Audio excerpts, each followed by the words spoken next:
وعشيا ويوم تقوم الساعة أدخلوا آل فرعون أشد العذاب. تو آج کا معمول سے تھوڑا سا ہٹ کر مسئلہ اذا چل رہا تھا، تو اس مسئلہ اذا کے سبق کے درمیان میں یہ جو آیت تھی النار یعرضون علیہا، اس پر چند باتیں میں مختصر عرض کرتا ہوں اور پورے غور اور توجہ سے سنیں۔ یہاں پر اہل سنت والجماعت کا مسئلہ ہے عذاب القبر اور ثواب القبر کا۔ یہ جو آیت ہے النار یعرضون علیہا، اس آیت سے اساتین اہل سنت نے عذاب قبر کے مسئلہ پر استدلال کیا، جن میں امیر المومنین فی الحدیث حضرت امام بخاری رحمۃ اللہ علیہ اور اسی طرح کتب عقائد اہل سنت، اور اس کی اگر آپ غور کریں تو اس آیت کے اندر سے یہ مسئلہ بالکل واضح طور پہ سمجھ آتا ہے کہ فرعونیوں کے لیے 3 عذاب یہاں ذکر کیے گئے۔ ایک عذاب ہے حاقہ بآل فرعون سوء العذاب، دوسرا ہے النار یعرضون علیہا غدوا وعشیا، اور تیسرا ہے وَيَوْمَ تَقُومُ السَّاعَةُ أَدْخِلُوا، اور جس دن قیامت قائم ہوگی یہ حکم ہوگا کہ ان کو جہنم میں داخل کر دو۔ تو اب حاقہ بآل فرعون سے کون سا عذاب مراد ہے؟ ظاہر بات ہے یہ دنیاوی عذاب ہے۔ اور النار یعرضون سے کون سا عذاب مراد ہے؟ قیامت والا تو نہیں مراد ہو سکتا، کیونکہ قیامت کا تذکرہ آگے آ رہا ہے وَيَوْمَ تَقُومُ السَّاعَةُ أَدْخِلُوا آلَ فرعون، یہ ہے قیامت کا عذاب۔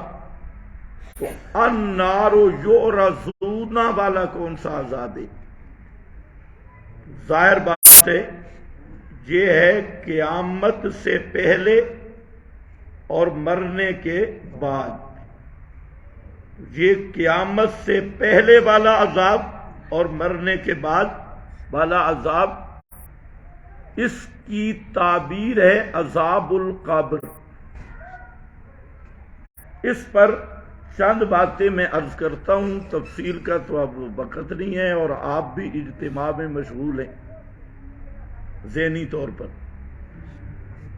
تو یہاں سب سے پہلا مسئلہ یہ ہے کہ بعض لوگ اشاعت التوحید و سنہ پر یہ سپیشل جھوٹ بولتے ہیں لوگوں کو متنفر کرنے کے لیے کہ یہ جناب اشاعت توحید و سنہ والے عذاب و ثواب قبر کے منکر ہیں۔ یہ آپ نے سنا ہوا ہے کہ نہیں سنا ہوا؟ سب سے بڑا الزام کیا لگاتے ہیں؟ جی عذاب و ثواب قبر کے منکر ہیں۔ ہماری حقانیت یہ ہے کہ ہم نے آج تک کسی فرقہ پر ایسا الزام قائم نہیں کیا جس کا وہ معتقد نہ ہو. ہماری پوری زندگی کا یہ ریکارڈ ہے کہ ہم نے ایسی بات کسی فرقہ کے بارے میں کبھی نہیں کی جس کا وہ معتقد نہیں. جھوٹ بول کر اس کے ذمہ ایک عقیدہ لگانا اور پھر ایسا اس جھوٹ کو مشہور کرنا کہ تہجد سے بھی اس کے فضائل زیادہ ہوں، ایمان سے بھی اس کے فضائل زیادہ ہوں، اور اس طرح رائج کرنا کہ شیخ الحدیث بھی جھوٹ بولے، مفتی صاحب بھی جھوٹ بولے، خطیب بھی جھوٹ بولے، یعنی اجماع علی الکذب، اجماع المفترین اور کذابین سارے جھوٹے اکٹھے ہو جائیں، عوام بھی وہ جھوٹ بولے اور رہنما بھی وہ جھوٹ بولے. اور جتنے بھی باطل فرقے ہیں اگر آپ ان کی نبض پہ ہاتھ رکھیں اور غیر جانبدار ہو کر آپ جائزہ لیں تو یہ سب فرقے جو ہمارے متعلق کہتی ہیں جھوٹ کہتی ہیں. ہم پہ جو الزام لگاتی ہیں وہ کیا کرتے ہیں؟ جھوٹ بولتی ہیں، جھوٹ. اور اس جھوٹ کو وہ ثواب سمجھتی ہیں. اس طرح پراپاگنڈا کرنا ثواب ہے. اب یہاں مسئلہ کیا ہے؟ ہمارے ساتھی بھی بعض غلطی کرتے ہیں، اس غلطی کو ذہن میں رکھ لیں. پہلا جو نقطہ ہے وہ ہے عذاب و ثواب قبر حق ہے یا نہیں. عذاب و ثواب قبر حق ہے یا نہیں. اس پر مدعی کون ہے؟ دعویٰ ان کا ہے کہ وہ ایک الزام قائم کر رہے ہیں کہ اشاعت التوحید و سنہ کے لوگ عذاب و ثواب قبر کے منکر ہیں. اب اس کی دو صورتیں ہم کہتے ہیں کسی پر عام مدعی بن جائیں جو ہمیں مدعی بنا لے. اگر آپ مدعی بنے اور اصولاً آپ بنتے ہیں کیونکہ الزام آپ لگا رہی ہیں اور عذاب و ثواب قبر کے انکار کا آپ دعویٰ کر رہے ہیں، ہم پہ ایک الزام قائم کیا تو آسان سی بات ہے کہ ہمارے کسی معتبر عالم کا صرف ایک حوالہ پیش کر دیں جس نے عذاب و ثواب قبر کا انکار کیا ہو. جو آپ کے ذہن میں باتیں سب ڈیلیٹ کر دیں. جو میں کہہ رہا ہوں اس کو سنو. بھئی دیکھیں وہ کہہ رہے ہیں یہ منکر ہیں. منکر تو تب ثابت ہوں گے نا کہ ہمارے کسی معتبر عالم نے عذاب و ثواب قبر کا انکار کیا ہو. تو ہم کہتے ہیں دو گواہ تو ہونے چاہیے لیکن پھر بھی ہم رعایت کرتے ہیں صرف ایک گواہ پیش کر دیں. اور میں پورے چیلنج اور وثوق اور تحدی کے ساتھ کہتا ہوں کہ اشاعت التوحید و سنہ کا ایک حوالہ بھی پیش نہیں کیا جا سکتا، قیامت تک نہیں پیش کر سکتے کہ جس میں یہ موجود ہو کہ عذاب و ثواب قبر نہیں ہے یا عذاب و ثواب قبر کا اس نے انکار کیا ہو. ایک بھی ہمارا عالم وہ پیش نہیں کر سکتے بلکہ ہمارا کوئی طالب علم بھی پیش نہیں کر سکتے. تو مناظرہ تو ختم ہو گیا. اسی پر مناظرہ تھا نا. وہ بحث اسی پہ تھی. وہ کہتے جے منکر ہیں، ہم کہتے ہیں پیش کرو. اب پیش کیا کرنا ہوتا ہے؟ جو وہ جمپ لگاتے ہیں، جو فراڈ کرتے ہیں، موضوع عذاب و ثواب قبر ہے اور چھلانگ لگاتے ہیں کیفیت عذاب و ثواب قبر میں. اب کیفیت کا مسئلہ جدا ہے. یا تو موضوع میں اور اپنے جھوٹ میں تھوڑا سا تغیر کرو اور ان کو کہو کہ اشاعت توحید والے عذاب و ثواب قبر تو مانتے ہیں، لیکن ان کا اور ہمارا جھگڑا کس میں ہے؟ کیفیت میں۔ تو کیفیت میں تب جائیں گے جب پہلے جھوٹ کا کچھ علاج ہو جائے۔ تمہارا جھوٹ ہی جہاں کھڑا ہے کہ یہ عذاب و ثواب قبر کے منکر ہے اور چھلانگ کیفیت کی طرف لگا رہے ہو، تو پہلا جھوٹ ہے یا دوسرا فراڈ ہے، اس کا بھی فیصلہ کرنا چاہیے۔ ہمارے ساتھی جو غلطی کرتے ہیں، مجھے کرتے ہیں کہ موضوع ہے عذاب و ثواب قبر کا اور گفتگو کرتے ہیں کیفیت میں۔ اب حالانکہ کیفیت کا مسئلہ ہی جدا ہے، تو جو موضوع معین ہوا متعین ہوا اس میں تو گفتگو ہی نہیں ہوئی۔ تو اس لیے یاد رکھو یہ غلطی کبھی نہ کرنا۔ سب سے پہلی جو بات ہے کہ عذاب و ثواب قبر کے ان کا الزام ہے اشاعت توحید والے منکر ہیں، اس پر صرف ایک گواہ پیش کر دے جہاں ہمارے کسی عالم نے انکار کیا ہو۔ کسی نے نہیں کیا تو خود بخود جھوٹ واضح ہوگی، یا ہمیں بناتے ہو مدعی، چلو ہم مدعی بن جاتے ہیں۔ یہ تو صرف اشاعت والوں کا وسیع ظرفی ہے، ہمیں جس موضوع میں مرضی مدعی بنا دو، جس میں مرضی سائل بنا دو۔ تو ہمارا دعوی عذاب و ثواب قبر حق ہے، ہمیں حوالے کی ضرورت بھی نہیں، ہم خود سامنے موجود ہیں۔ بھئی جھگڑا تو ہے، تم کہتے ہو نہیں مانتے، ہم کہتے ہیں حق ہے۔ جھگڑا ختم ہوا ہے کہ نہیں ہوا؟ اس سے آگے تو مناظرہ چلنی نہیں چاہیے۔ جہاں سٹاپ ایک ایک چیز کو طے کرو، پنجابی میں کہتے ہیں ونڈ کر کے چلو، ونڈ کر کے چلو، رلا ملا نہیں، گڈ وڈ نہیں۔ اور ہمیشہ اہل بدعت کی یہ عادت رہی ہے کہ وہ سب سے پہلے موضوع میں التباس کریں گے، پھر جو مسئلہ میں گفتگو ہے اس میں تلبیس کریں گے، تنقید نہیں کریں گے، مر جائیں گے، کبھی تنقید نہیں کریں گے۔ انہیں پتا ہے کہ جب مسئلے کی تنقید ہو گئی کہ جھگڑا کیا ہے، مابین نزاع کا تعین ہو گیا، اختلافی امور اور اتفاقی امور کا امتیاز ہو گیا کہ یہ امور اتفاقی ہیں، یہ امور اختلافی ہیں، اور پھر دلیل لانی پڑے گی تقریب تام والی، جو دعویٰ کیا اس دعویٰ کے وہ موافق ہو، اس دعویٰ کے لیے وہ مثبت دلیل ہو، اور ایسی دلیل اس آسمان کے نیچے زمین کے اوپر کسی اہل بدعت کے پاس نہ ماضی میں، نہ حال میں، اور نہ یوم حساب تک مل سکی، نہ مل سکے گی۔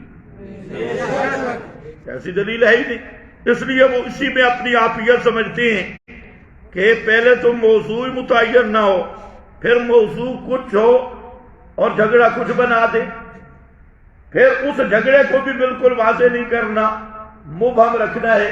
تو اس میں ان کی کامیابی ہے کہ وہ عوام کو دھوکہ دے دیتے ہیں، جی دلیل نمبر 1 تے دلیل نمبر 2 تے دلیل نمبر 3۔ اب وہ دلیل لگ کیا رہی ہے، دعویٰ کیا ہے اور دلیل کیا ہے، عوام کو پتہ نہیں ہوتا، کہتے ہیں جی اس مولوی صاحب نے تو 70 دلیل پیش کر دی، اس نے تو 80 پیش کر دی، اس نے تو 90 پیش کر دی۔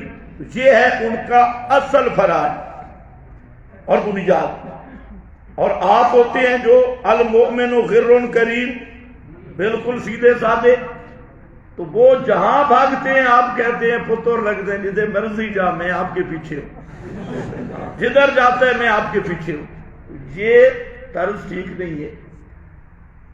جس مسئلہ پہ گفتگو ہے اس کی تعین ضروری ہے۔ تو پہلا مسئلہ تو اتنا ہے للڑ پارٹی کے ساتھ، بلکہ سب پارٹی کے ساتھ، وہ کہتے ہیں کہ عذاب القبر کے منکر ہیں، ہم کہتے ہیں کوئی حوالہ دو۔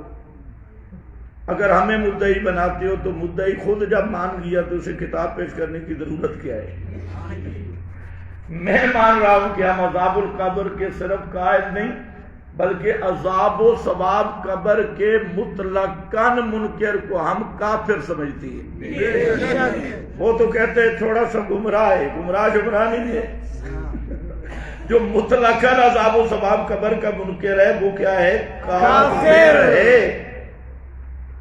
یال مجل نہیں، اور صرف معتزلہ شذلہ نہیں۔ معتزلہ تو پھر بھی ان کی تکفیر میں علماء کا اختلاف چل رہا ہے، کل بھی آپ نے پڑھا۔ تو جو مطلق عذاب و ثواب قبر کا منکر ہے وہ کون ہے؟ کافر ہے۔ اور وہ کہتی ہیں ظالم ذل ہے، بدعتی ہے، وہ کہتے ہیں بدعتی ہے، ہم کہتے ہیں کافر ہے۔ ہم منکر بن گئے، وہ قائل بن گئے۔ دونوں کا حکم بھی دیکھ لو۔ ہم کہتے ہیں جو مطلق ہے عذاب و ثواب قبر کا منکر ہے وہ کون ہے؟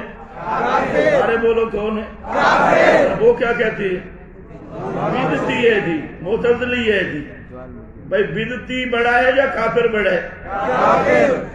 اب ہم کافر کا فتویٰ لگا رہے ہیں تو وہ کہتے ہیں یہ تو منکر ہے، اور خود بدعتی کا فتویٰ لگا رہے ہیں تو وہ کہتے ہیں ہم قائل ہیں۔ اسی سے بھی فرق معلوم کر لو۔ یہ پہلا نقطہ ہے جو ذہن میں رکھنا ہے۔ اس کے لیے ہمیں کسی مواد کی ویسے ضرورت نہیں ہے، جیسے میں نے عرض کیا۔ البتہ عذاب القبر حق کن، اس پر اشاعت التوحید و سنہ کے اساتین کی تصریحات اصولاً ہمیں پیش کرنے کی ضرورت ہی نہیں۔ جب ہمارا میدان میں ہمارا مناظر خود کہہ رہا ہے عذاب و ثواب قبر حق ہے، تو پھر دوسرے حوالے مانگنے کا کیا مطلب ہے؟ حضرت شیخ القرآن رحمہ اللہ فرماتے ہیں کہ میں بلند شہر گیا، مسئلہ توحید بیان کیا، اور میں نے بار بار لا الہ الا اللہ کہا، مانا کیا۔ تو ایک رافضی کھڑا ہو گیا اور اس نے کہا اگو ہی پڑھنا، آگے بھی پڑھو نا، اگو ہی پڑھنا، اگو لڑ گئی، آگے بھی پڑھنا محمد الرسول اللہ۔ تو حضرت شاہ کہتے ہیں میں نے کہا میں تو پڑھ رہا ہوں محمد الرسول اللہ۔ اس نے کہا نعرہ حیدری، پنڈی سے آئے محمد رسول اللہ کو نہیں مانتا تھا، منوایا کہ نہیں منوایا؟ اب مان گیا کہ نہیں مان گیا؟ تو یہ نعرہ حیدری والے سارے ہی۔ تو بہرحال ہم بھائی مانتے ہیں، پہلے مانتے ہیں، تم جو مرضی نعرہ لگاؤ، عذاب و ثواب قبر حق ہے، ہم مانتے ہیں۔ اب تم کو ہم نے منوا لیا یا کوئی اور کہے تو ہم نے اس لیے مانا کہ کتاب و سنت نے منوایا ہے، اور اہل سنت والجماعت کا یہ اتفاقی نظریہ ہے۔ اور الحمدللہ ہم نے اہل سنت والجماعت کی ترجمانی کی ہے، اور اہل سنت والجماعت کے عقائد کی اشاعت کی ہے، اور انہیں اہل سنت اصلی اہل سنت ہیں ہی ہم۔ کیا اہل سنت کہتے ہیں کس کو ہیں؟ ما انا علیہ و اصحابی۔ انہیں تو یہ بھی نہیں پتا اہل سنت نکلے کہاں سے۔ انہوں نے کہا کہ ما انا علیہ لوکاڑوی بطوسوی، ما انا علیہ لوکاڑوی بطوسوی والے نہیں ہیں، یہ اہل سنت ہیں۔ اہل سنت وہ ہیں کہ جو ما انا علیہ و اصحابی، جو میرے طریق پر اور میرے صحابہ کے طریق پہ چلے۔ اور میرا طریق کیا ہے؟ السنہ، اصحابی کا طریق الجماعہ، اور یہی آنا علیہ و اصحابی، یہی ہے اہل السنت والجماعہ، جو پیغمبر کریم اور صحابہ کے منہج طریق پہ چلنے والا ہے، تو وہ اہل السنت ہے۔ اس کی اگر آپ توضیح کریں تو یہ بھی ایک میزان ہے، کسوٹی ہے۔ خیر، تو پہلی بات میں نے کیا عرض کی؟ عذاب ثواب قبر حق ہے، یہ کوئی جھگڑے والی بات نہیں ہے۔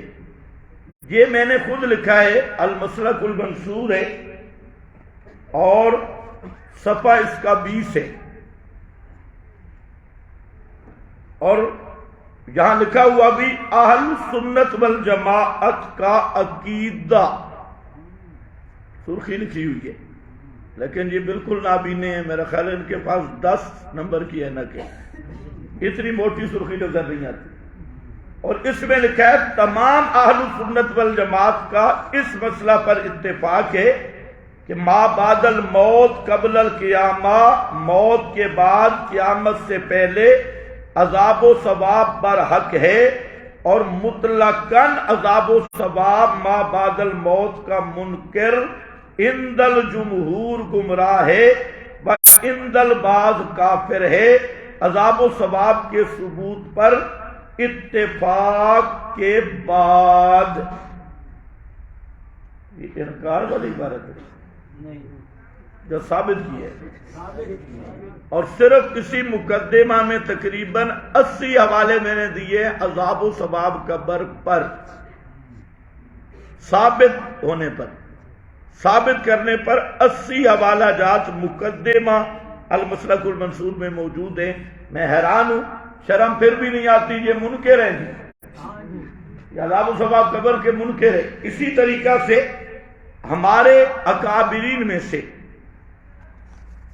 سارے حوالے لکھوانا اور عبارتیں لکھوانا تو بہت لمبا کام ہے، لیکن جہاں تک ہمارے اکابرین کی عبارتیں ہیں ان میں صراحتاً عذاب و ثواب قبر پر ہمارے اکابرین نے تصریح کی ہے کہ بالکل حق ہے، اور اس کا جو انکار ہے یہ کفر ہے اور یہ ضلالت ہے۔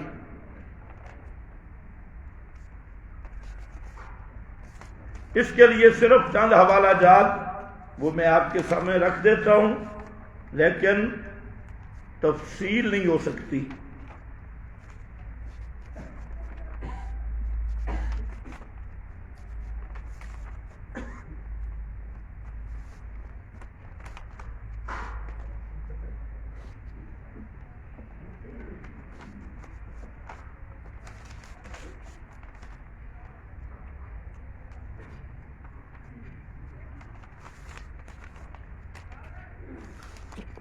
اس میں ایک تو ضیاء النور ہے، ضیاء النور شیخ القرآن مولانا محمد طاہر رحمت اللہ تعالی علیہ۔ نمبر 2 تسکین القلوب شمس المحدثین حضرت قاضی شمس الدین رحمت اللہ تعالی علیہ۔ اسی طریقہ سے ندائے حق،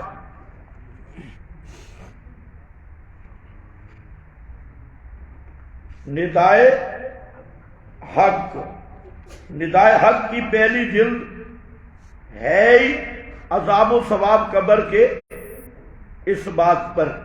یہ اصول السنہ جو ہے اس کا صفحہ غالباً 92 اور یہ سمت الدرر میں بھی ہے 201 صفحہ پر۔ اسی طرح التعلیق الفصیح حضرت قاضی شمس الدین رحمت اللہ علیہ صفحہ 39 ہے۔ جواہر القرآن جلد 3 ہے، صفحہ 1053۔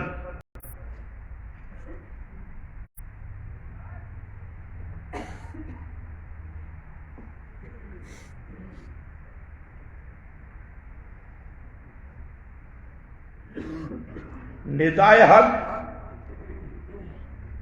صفحہ 21 جلد 1۔ رسائل نیلوی جلد 2 صفحہ 73۔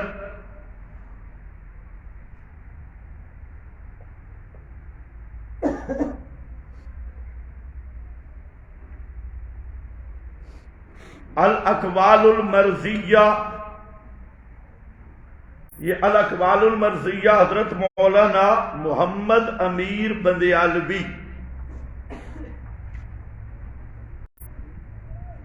حضرت مولانا محمد امیر بندیالوی صاحب سرگودا والے، جو علامہ عطا اللہ بندیالوی صاحب کے والد ہیں، مولانا محمد امیر بندیالوی رحمت اللہ تعالی علیہ، ان کا رسالہ الاقوال المرضیہ، یہ پورا رسالہ عذاب قبر پر بحث میں ہے اور عذاب قبر کے اس بات بھی ہے۔ اس کے صفحہ نمبر 63 پر، ویسے یہ پورا رسالہ اسی مسئلے پہ ہے، الاقوال المرضیہ۔ اسی طرح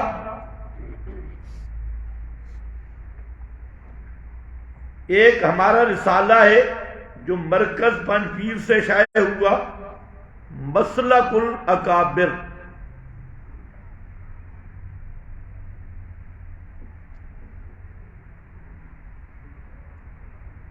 یہ رسالہ ہے شیخ القرآن قائد انقلاب قرآنی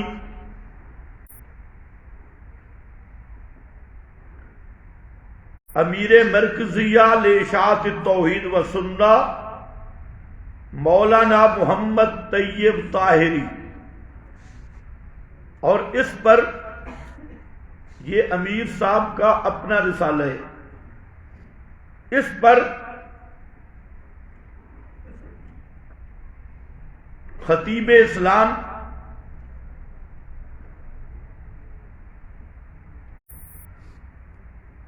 ناظم اعلی اشاع توحید و سنہ حضرت مولانا سید ضیاء اللہ شاہ صاحب،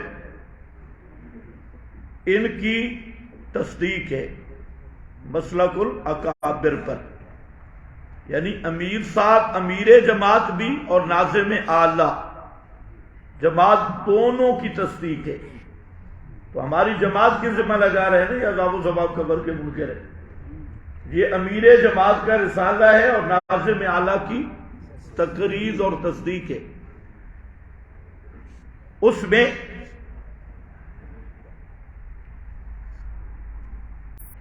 مستقل مضمون ہے عذاب قبر حق کے۔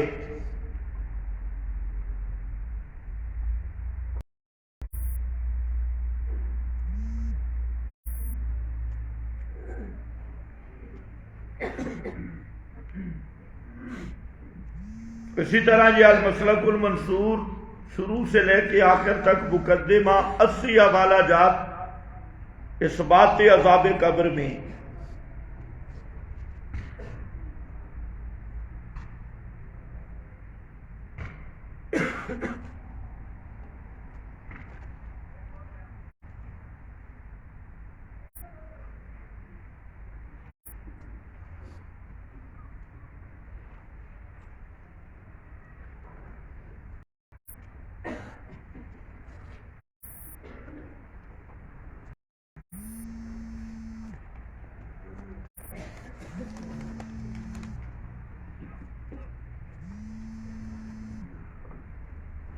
البرہان الجلی فی حیات النبی، یہ بھی حضرت قاضی صاحب کا رسالہ ہے۔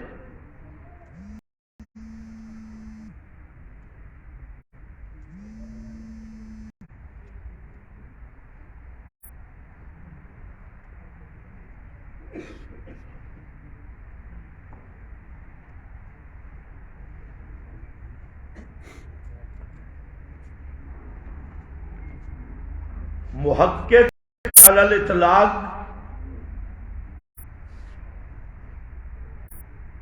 حضرت علامہ خان بادشاہ،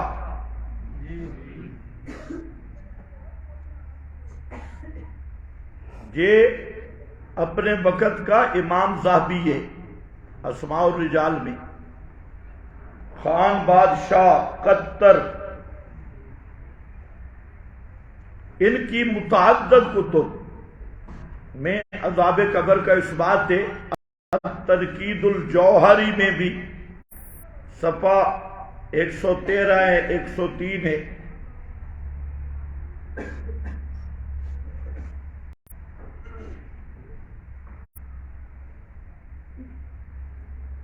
اسی طرح تحقیق الحق، یہ بزرگ ہے مولانا عبد المقدس بادشاہ، اس پر تقاریض بھی ہیں بڑے علماء کی.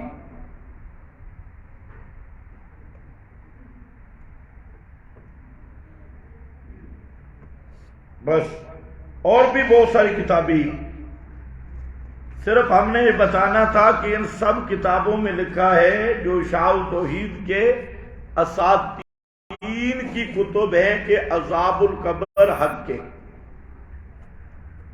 تو اب ذرا جائزہ لے لو کہ ان کا ہر شیخ الحدیث جھوٹ بولتا ہے، ہر مفتی صاحب جھوٹ بولتا ہے، ہر ان کا پیر جھوٹ بولتا ہے، زنانیوں سے لے کر مردوں تک اور طالب علموں سے لے کر مفتی اعظم تک کذاب جھوٹ بولتے ہیں. اور عوام کو کیا کہتے ہیں؟ جی اشاعہ توحید والے عذاب و ثواب قبر کے منکر ہیں. حوالہ ایک بھی کوئی نہیں. تو کم از کم ان کو کہو بزرگوں شرم کرو، تھوڑی سی مہربانی کرو. یہ الزام ایسا لگا رہے ہو جس کی بنیاد ہی نہیں. اب ذرا دوسری بات سمجھو. اتنا نقطہ کہ عذاب قبر حق کے، اور حکم میں نے بتا دیا. اب ہے دوسری بات جو وہ کرتی ہے. میں اپنی ترتیب سے درس کی ترتیب نہیں رکھ رہا، درس کی ترتیب میں ہم کچھ اور لحاظ سے چلتے ہیں. دوسری جو بات وہ چھیڑتے ہیں وہ کیا ہے؟ عذاب و ثواب قبر کی کیفیت، کہ جی کیسے ہوتا ہے. تو یاد رکھ لو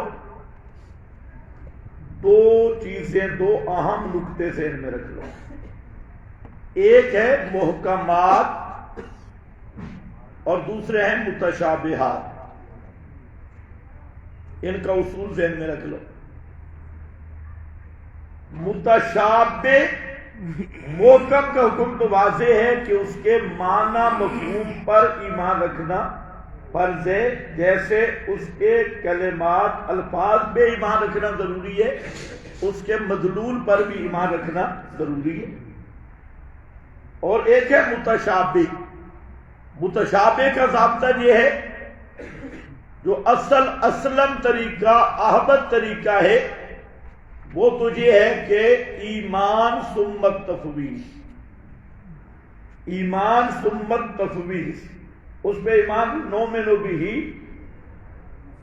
ولا نسأل عن کیفیت ہی، اس کی کیفیت مفوض الی اللہ ہے.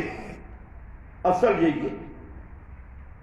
اگر کوئی متشابہ کی کوئی تفسیر کرنا چاہتا ہے تو اس کے لیے دو شرطیں ہیں. پہلی شرط ہے کہ وہ تعبیر متشابہ کی یا توضیح اس کو ظنی سمجھنا ہوگا. اس کو اگر قطعی سمجھے گا تو کافر ہے. متشابہ کی جو تعبیر ہوگی وہ کون سی ہوگی؟ اول تو کرنی نہیں، اسلم عہدت یہی ہے کہ نہیں کرنی. لیکن اگر کوئی کرتا ہے تو اس کو کیا سمجھنا ہوگا؟ ظنی.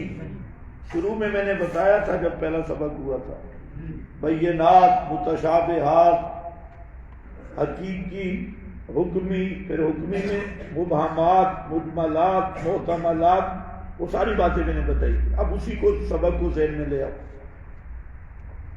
تو ایک تو متشابہ کی جو تعبیر یا معنی کریں گے ظنی سمجھیں گے. دوسری شرط ہے کہ وہ محکم سے نہ ٹکرائے. اگر متشابہ کا ایسا معنی لیا جو محکم سے ٹکرائے تو اما الذین فی قلوبہم زیغ فَيَتَّبِعُونَ مَا تَشَابَهَ من ہو کا وہ مشتاق بنے گا اور منسوس گمراہ ہوگا. منسوس گمراہ سمجھتے ہو؟ منسوس گمراہ کسی مفتی کا فتویٰ نہیں ہوگا، منسوس گمراہ ہوگا. یہ دو باتیں ذہن میں رکھیں. اب آؤ کہ محکم، اس باب میں تین چیزیں محکمات سی ہیں. پہلی چیز ہے موت کی حقیقت، موت کا ضابطہ. عرفی موت کا ضابطہ تمام اہل سنت والجماعت کا اتفاقی مسئلہ ہے. تعبیرات جدا جدا ہو سکتی ہے، لیکن معنی کے لحاظ سے، حقیقت کے لحاظ سے تمام اہل سنت متفق ہیں کہ موت کہتے ہیں روح جسم کی بالکل یا جدائی. روح جسم کی کیا؟ بالکل یا. اس کی تعبیر ابانت الروح عن الجسد ظاہرا و باطنا، انقطاع تعلق الروح عن الجسد ظاہرا و باطنا، کوئی بھی تعبیر کر لو. لیکن اہل سنت والجماعت، بلکہ صرف اہل سنت نہیں، جتنے طبقات ہیں تقریباً منسوب الی الاسلام یا منسوب الی العقل، وہ سب کے سب اس بات پہ متفق ہیں کہ موت کا مطلب ہے روح کی جسم سے ظاہراً باطناً جدائی. یہ محکم بات ہے. دوسرا، یہ جدائی کب تک رہے گی؟ جو انفکاک اور ابانہ ہوا، یہ کب تک رہے گا؟ یہ ہے یوم القیامت تک. موت سے جو انقطاع ہو گیا، جو ابانہ ہوا، یہ کب تک ہوگا؟ الی یوم القیامہ، نفخہ ثانی تک عادتاً. یہ بھی محکم بات ہے. تیسرا محکمات میں سے یہ ہے کہ موت کے ساتھ دنیاوی ادراک ختم ہو جاتا ہے. صرف سننا نہیں، ادراک کس کو کہتے ہیں؟ حواس سے خمسہ کا علم. علم مجازن میں نے کہہ دیا، ویسے اصولاً اس کو ادراک کہا جاتا ہے. حواس سے خمسہ، آنکھوں کا دیکھنا، کانوں کا سننا، قوت لامسہ چھونا، قوت شامہ سونگنا، قوت ذائقہ چکھنا، دنیاوی ادراک ختم ہے. یہ تین چیزیں محکمات میں سے. اور انشاءاللہ یہی جو تین امور ہیں، یہ ہے مسئلہ سماع اور حیات. جہاں ذرا خیال کرنا. عام طور پہ تلبیس کیا ہوئی کہ مسئلہ سماع حیات کو اور مسئلہ عذاب و ثواب قبر کو گڑبڑ کر دیا جاتا ہے اور اس کو اس کے ساتھ جوڑا جاتا ہے. حالانکہ مسئلہ سماع حیات میں تین ہی چیزیں ہیں. پہلی، موت کس چیز کا نام ہے؟ اور موت سے جو انقطاع یا ابانہ ہوا، یہ کب تک رہے گا؟ اور اس حالت میں مردہ میں دنیا کا ادراک ہے یا نہیں؟ یہ تین امور وہ ہیں جس کی دار و مدار ہے مسئلہ سماع حیات کی. اور یاد رکھو، آپ کے جو صوفی مدرس ہیں، وہ خود بیچارے پریشان ہو جاتی ہیں. وہ عذاب و ثواب قبر کو اور مسئلہ سماع حیات کو گڑبڑ کر دیتی. اسی لیے وہ پھر بیچارے ساری زندگی اس خبط میں مبتلا رہتی ہیں. جی فروعی مسئلہ ہے، اب میں بتاتا ہوں فروعی کہاں سے. اور جی جناب فتویٰ نہیں لگتا، جی بزرگ دونوں طرف ہیں، فلانے طرف ہیں. یہ ساری تعویلات تب ہوتی ہیں. اصل جو مین غلطی ہوتی ہے کہ مسئلہ عذاب و ثواب قبر کو اور مسئلہ سما حیات کو، حالانکہ مسئلہ سما حیات کا تعلق مسئلہ الہ کے ساتھ ہے، یہ مسئلہ الہ کی بنیاد ہے، اور جو عذاب و ثواب قبر کا تعلق ہے یہ ابھی انشاءاللہ میں بتاؤں گا کہ نفس عذاب و ثواب قبر حق ہے، یہ اتنی بات عقیدے کا مسئلہ ہے۔ آگے اس کی کیفیات کیا ہے؟ تو وہ سب ظنیات ہیں، ان میں کوئی کیفیت قطعی نہیں، ظنیات تعبیرات، علمی تعبیرات، علمی اختلافات، بس صرف یہ ہے کہ عذاب و ثواب قبر کا ایسا معنی نہیں کرنا کہ مردہ پھر زندہ ہو جائے اور موت کا قانون باطل ہو جائے، یا مردے میں دنیاوی ادراک پیدا ہو جائے، اور یہاں دنیاوی ادراک کی ضرورت ہی نہیں، ادراک کس کا درکار ہے عذاب و ثواب قبر کے لیے؟ برزخ کا ادراک، یا عذاب و ثواب برزخی کے لیے دنیا کا ادراک ضروری ہے؟ جی بھائی یہ برزخ کا عذاب ثواب ہے نا، دنیا کو تو نہیں ہے، تو پھر دنیا کا ادراک کیسے ضروری ہے؟ تو ایسا معنی عذاب قبر کا کرنا کہ روح پھر بدن میں آ گئی اور روح کا تعلق ایسا تصرف والا پیدا ہو گیا، مردہ قیام و قعود کرنے لگا، سورۃ ملک پڑھنے لگا، سورہ یاسین کی تلاوت، آنے والے چڑی چڑا کے تماشے دیکھنے لگا، اور آنے والے کو کہتا ہے فلانا بزرگ آ گیا، فلانا وعلیکم سلام بخیر آگلے، یہ شروع کر دیا مردہ نے۔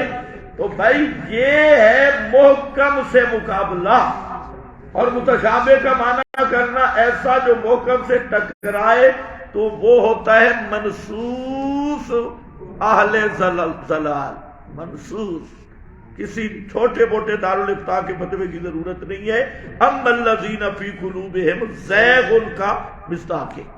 تو میں نے آپ کے سامنے یہ عرض کیا کہ مسئلہ سماحیات بالکل الگ ہے، وہ محکمات پہ مبنی ہے، اور یہ جو مسئلہ عذاب و ثواب قبر کی کیفیات ہے یہ جدا مسئلہ ہے، ان دونوں کو گڑبڑ خدا کے لیے نہیں کرنا۔ اب ذرا بات سمجھ لیجیے، عذاب و ثواب قبر کی کیفیت کیا ہے؟ تو اتنی بات ذہن میں رکھ لو کہ عذاب و ثواب قبر کی کیفیت یہ از قبیل متشابہات سے، اچھی طرح سمجھو، کس قبیل سے؟ متشابہات سے۔ اب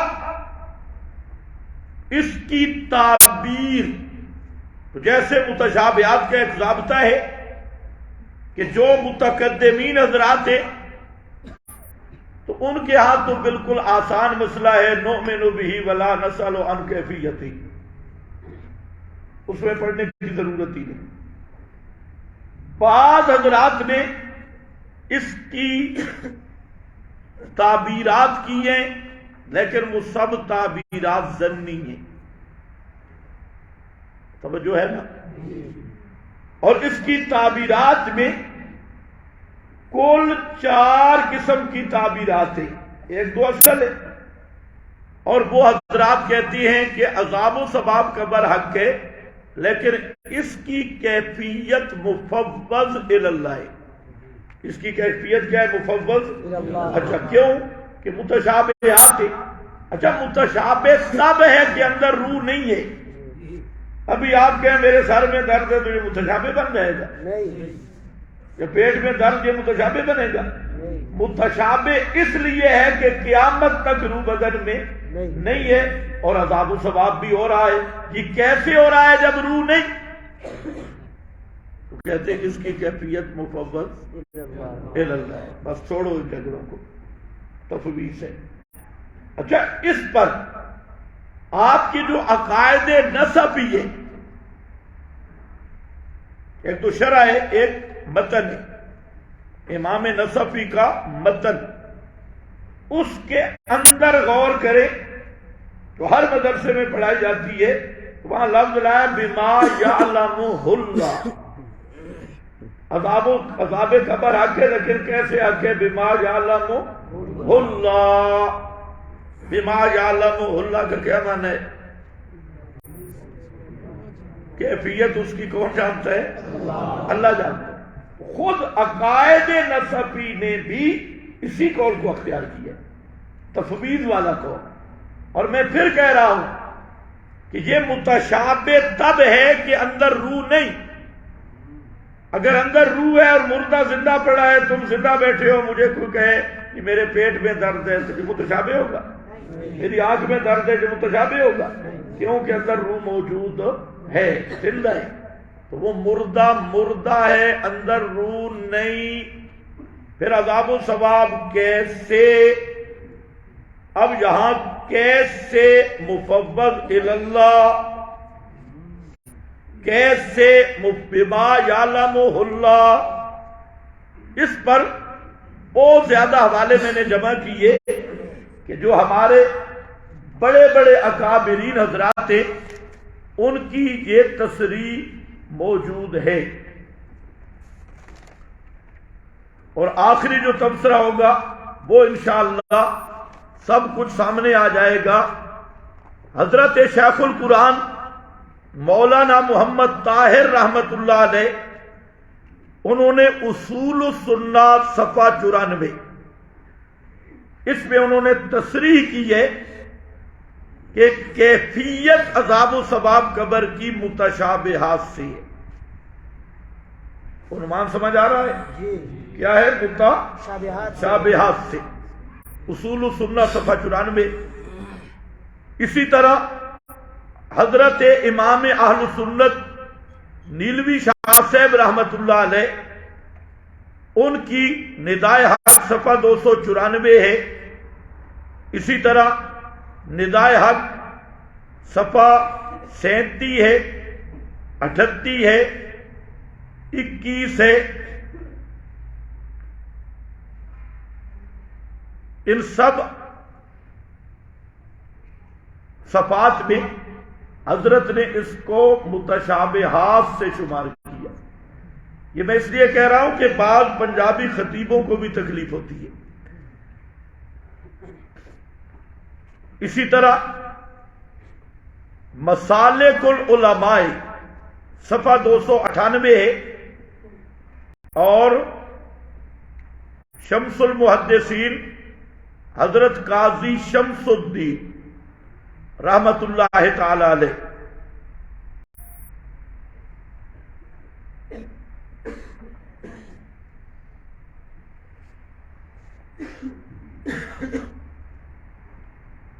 اور وہ جو مسلک الاکابر کا میں نے حوالہ دیا صفحہ 27 کا، اس کا بھی حاصل یہی ہے کہ متشابہات سے۔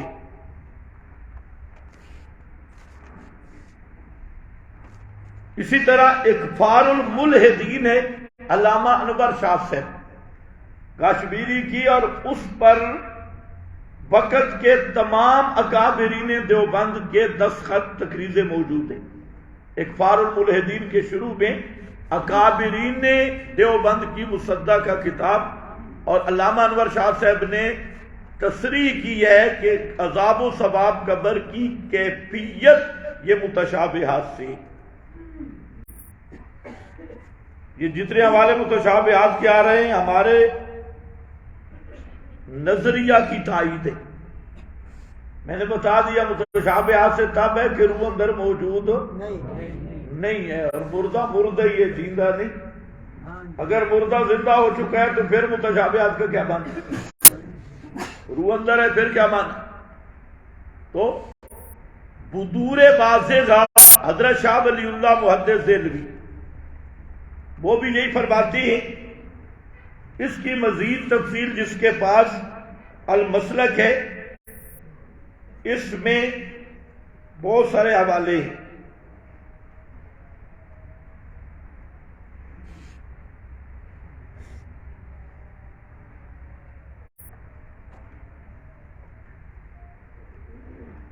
شرح عقیدہ طحاویہ ابن العز الحنفی، یہ عقائد کی کتاب ہے، عقیدہ طحاویہ، اس کی شرح میں فرماتی ہیں وَقَدْ تَوَاتَرَتِ الْأَخْبَارُ الرَّسُولِ اللَّهِ فِي ثُبُوتِ عَذَابِ الْقَبْرِ وَنَعِيمِهِ لِمَنْ كَانَ ذَلِكَ أَهْلًا۔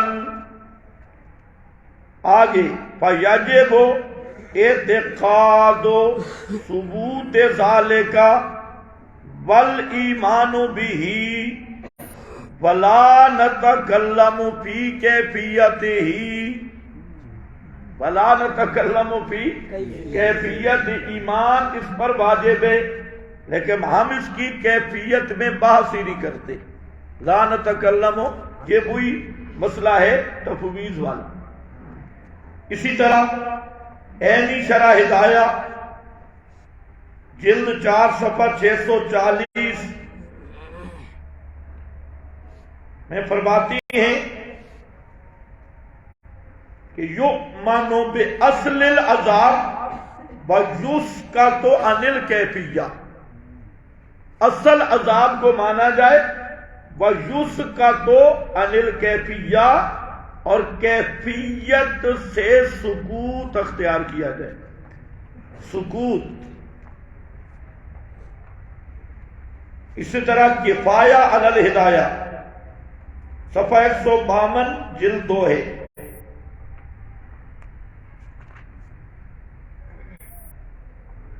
عقائد نصفی کا جو میں نے حوالہ دیا صفحہ 79 ہے،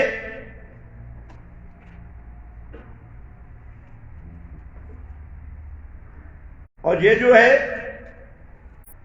بما یعلمہ اللہ ویریدہ، فرماتے ہیں الجار متعلق بالعذاب والتنعیم اشارۃ الی ان ھذا الاعتقاد المجمل کافٍ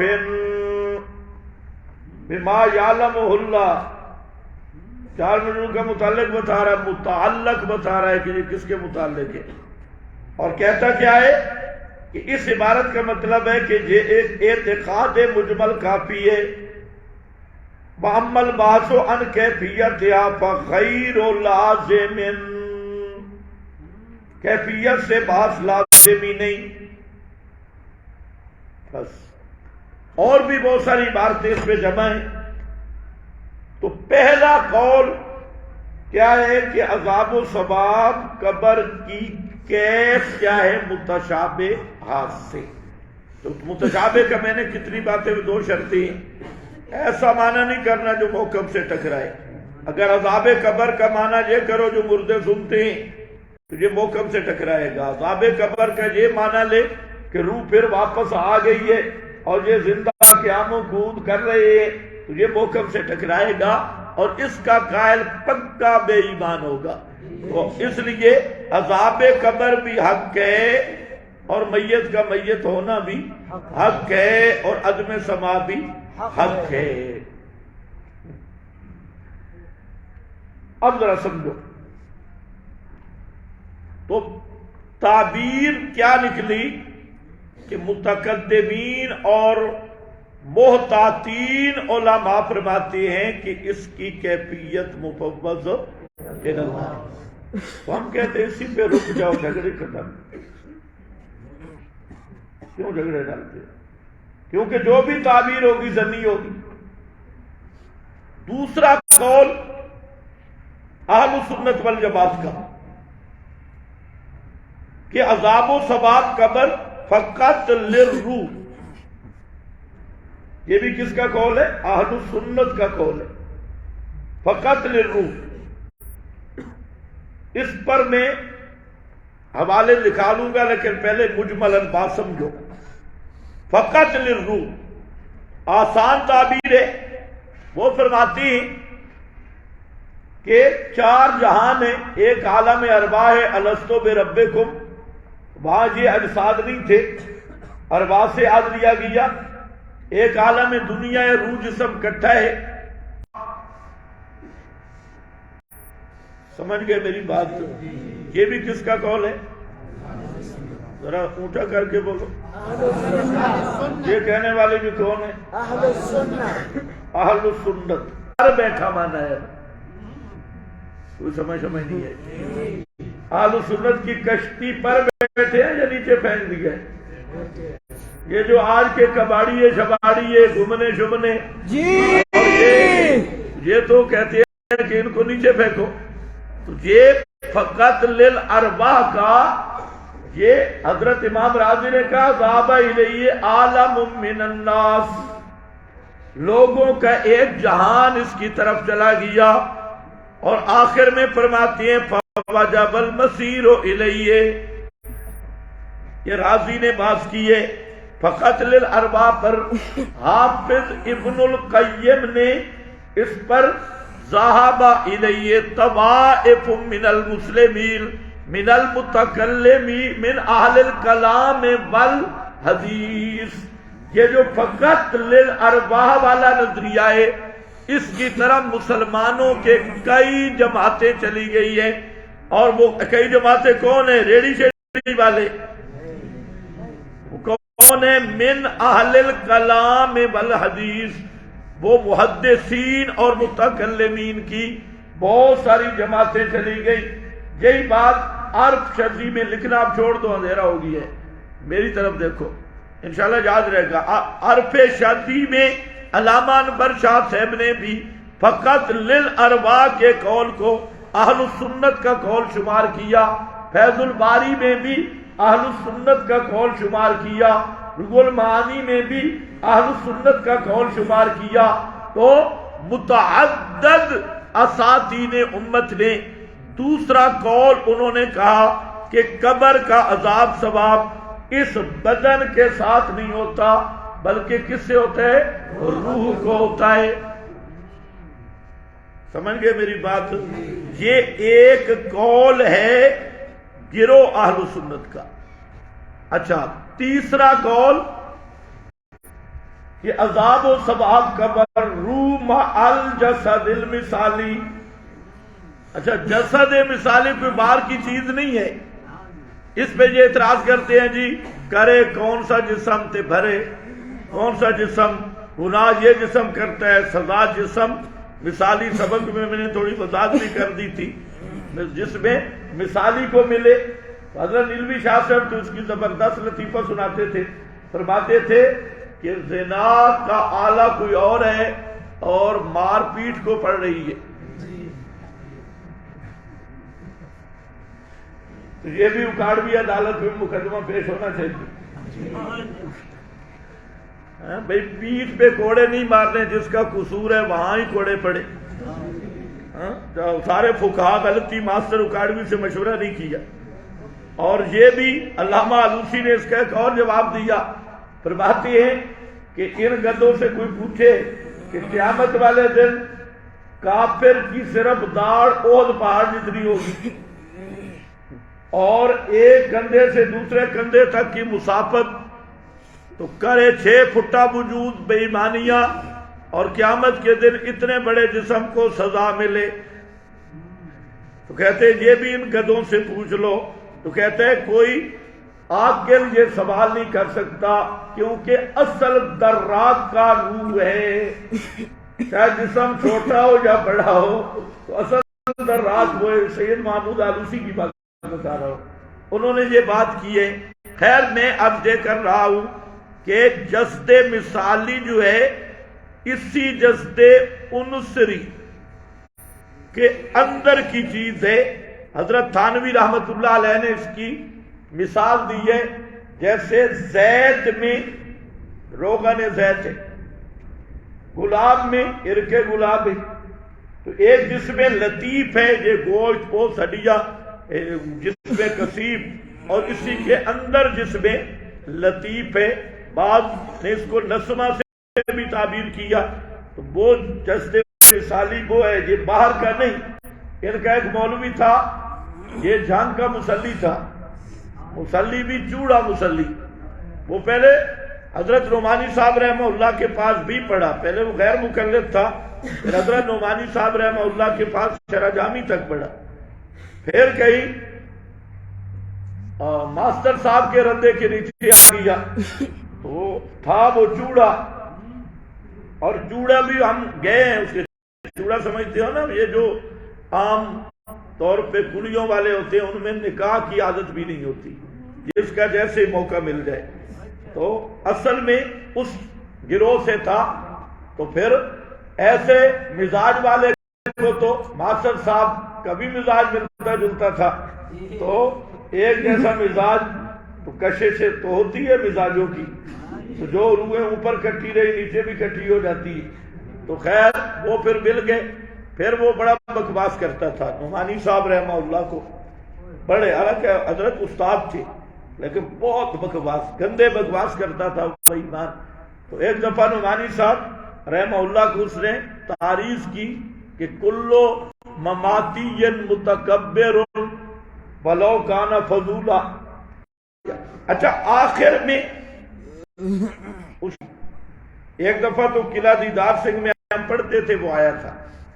اچھا یہ جھوٹ بولتے ہوئے بھی ذرا ان کو شرم نہیں آتی، اس نے اعلان کیا مجھے ہدایہ کی 4 جلدیں یاد ہیں، ہدایہ کا میں حافظ ہوں۔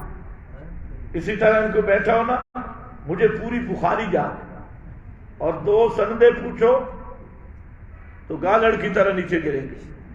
تو اس نے یہ بڑا کباری، ہم اس وقت دورہ پڑھ رہے تھے حضرت قاضی عصمت اللہ صاحب رحمت اللہ علیہ کے پاس، تو طالب علم تھے ہم، تو ہم گئے اس کی تقریر سننے۔ اس نے کہا ہدایہ کی 4 جلدیں مجھے یاد ہیں۔ ہم نے کہا پتر لگ گئے، اب بھی پوچھتے۔ تو ہم نے ہدایہ لیا اور جہاں اس نے روٹی کھانی تھی وہاں پہنچ گیا۔ ہم نے کہا حضرت ہم طالب علم ہیں، آپ نے فرمایا 4 جلدیں یاد ہیں، یہ ہدایہ اول ہے، 3 پیچھے کھڑی ہے، یہ ہدایہ اول ہے، آپ ذرا کتاب الزکوٰۃ سے سنانا شروع کریں۔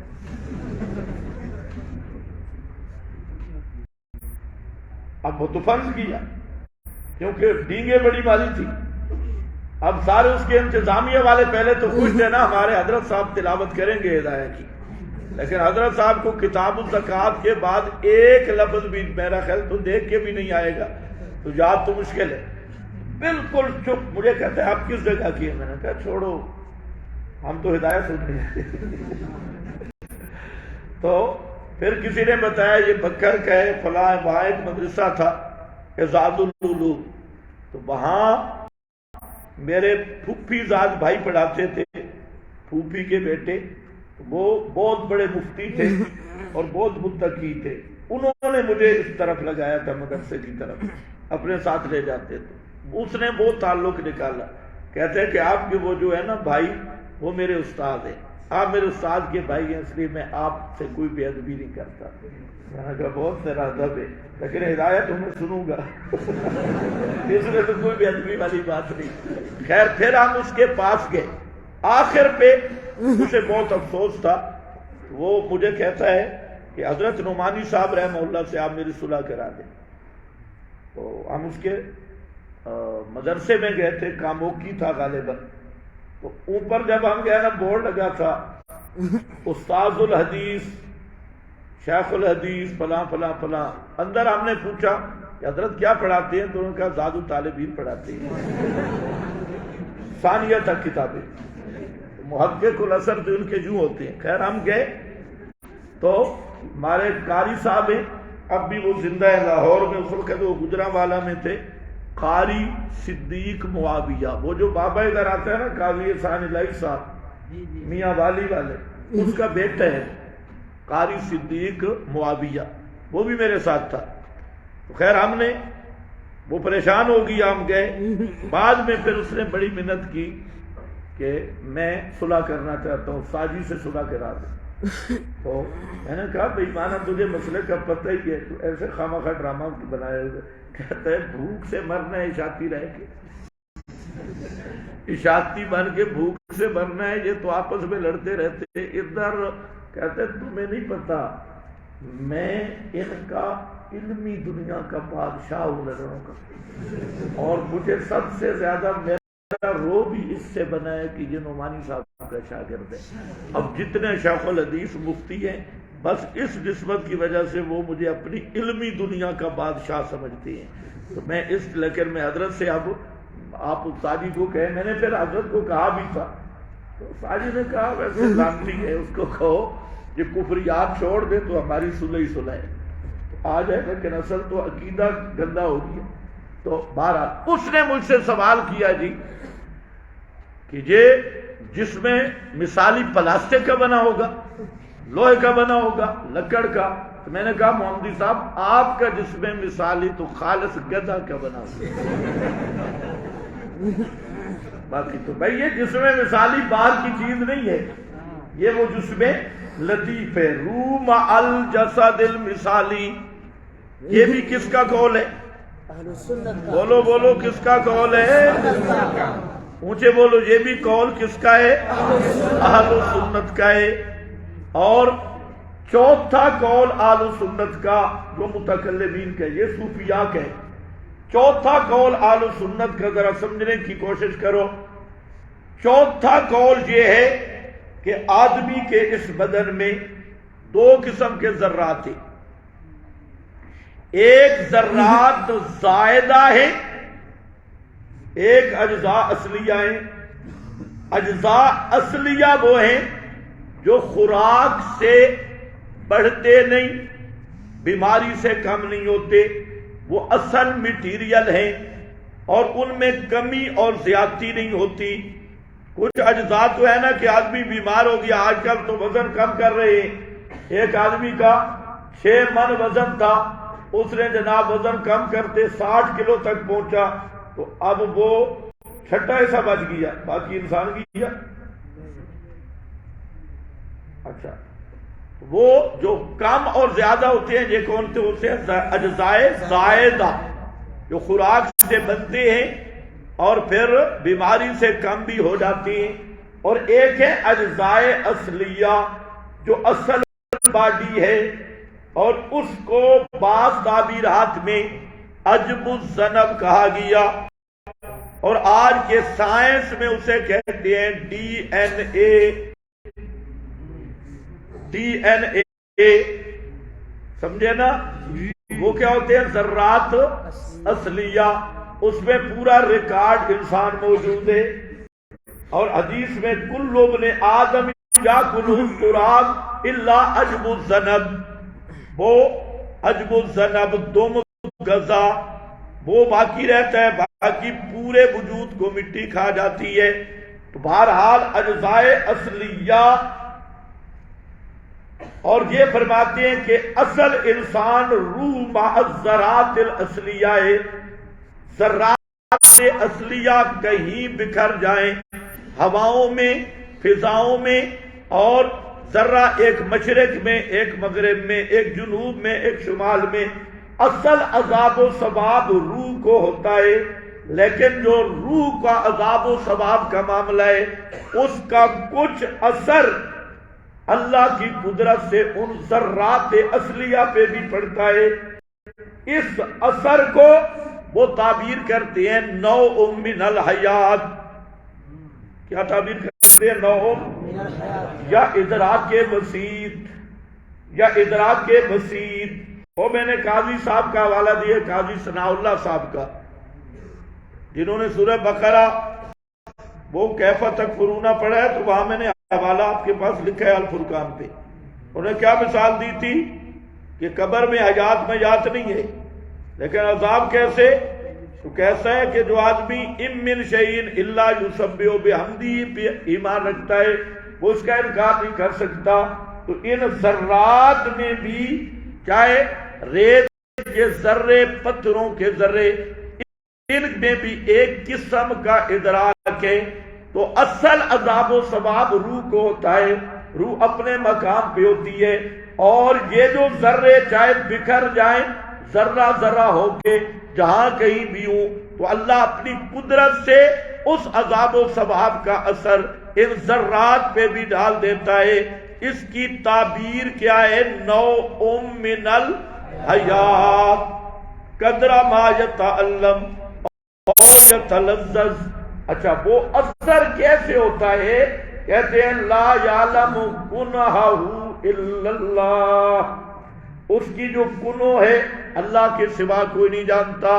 تو یہ بھی قول کس کا ہے؟ اہل سنت کا۔ یہ بھی قول کس کا ہے؟ یہ بھی قول کس کا ہے؟ اہل سنت کا۔ تو کتنے بن گئے قول اہل سنت کے؟ اصل کیا ہے؟ تفویض۔ اسلم اور احمد یہی ہے۔ اگر تفویض نہیں تو دوسری تعبیر ہے فقط للارواح، تیسرا روح مال جسد المثالی، چوتھا نوع من الحیات۔ نوع من الحیات سمجھ جاؤ گے اب؟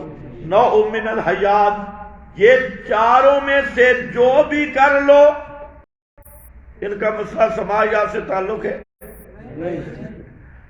کوئی تھا، بلکہ جنہوں نے نوع من الحیات کہا انہوں نے تصریح کی کہ لا یستلزم اعادۃ الروح، یہ اعادہ روح کو مستلزم نہیں ہے۔ لیس المراد الحی، لیس المراد بالحی ہا ہنا ما یعاد فیہ الروح، یہاں حی سے مراد وہ حی نہیں ہے جس میں روح کو لوٹا دیا جائے۔ تو میں عرض یہ کر رہا ہوں کہ عذاب قبر بالکل ایک الگ بات ہے، اس کا سماحیات کے ساتھ کوئی تعلق نہیں ہے، وہ مسئلہ جدا ہے۔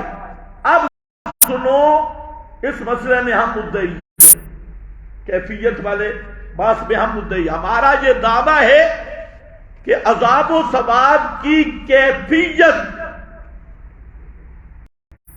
اہل سنت کے ہاں اختلافی بھی ہے اور ظنی بھی ہے۔ کیا ہے؟ اختلافی بھی ہے، اور ان چار اقوال میں سے جس کا بھی قائل ہو، تفویض کا قائل ہو تب بھی اہل سنت ہے، فقط للارواح کا قائل ہو تب بھی اہل سنت ہے، روح مال جسد المثالی کا قائل ہو تب بھی اہل سنت ہے، نوع من الحیات کا قائل ہو تب بھی اہل سنت ہے۔